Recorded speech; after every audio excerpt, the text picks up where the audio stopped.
Nang dahil sa silos, brutal na pinatay ang isang OFW na bagong dating lang sa Pilipinas. Pero bago tayo magpatuloy, huwag kalimutan i-like, share, subscribe at pahit na rin ang kampana for more videos. Salamat! Kahindik-hindik ang sinapit ng isang Pinay OFW na pamilyado, may 3 anak na kinilalang si Roxanne Umayaw, 29 years old, tubong Luayon, Makilala, Cotabato sa Mindanao.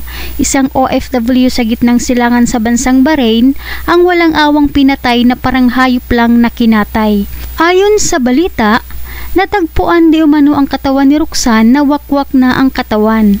Nakalabas na ang mga bituka, tinanggalan ng isang suso, nilaslas ang liig, tinaga ang likod at nakita rin di umano ang isang bagay sa loob ng pribadong bahagi ng katawan ni Roxanne.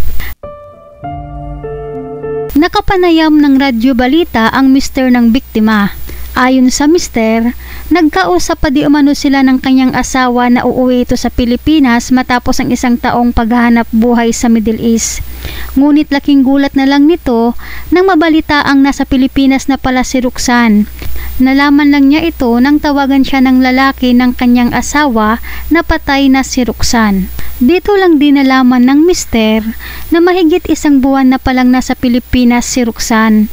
Nakikipag-live-in pala ang kanyang asawa sa naging karelasyon nito na di umano'y nakilala nito sa social media na naging ka-chatmate ng kanyang asawa na kinilalang si Michael Purada, 27 years old, tubong Maybula, Taluna, North Cotabato. Ang di umano'y suspek sa likod ng pagkamatay ng kanyang asawa. Puno ng galit ang mister dahil hindi nito lubos akalain na nagawa siyang lukuhin ng kanyang asawa at siya pa mismo ang tinawagan ng suspect na lalaki ng kanyang asawa na ipakuha ang patay na katawan ni Roxanne.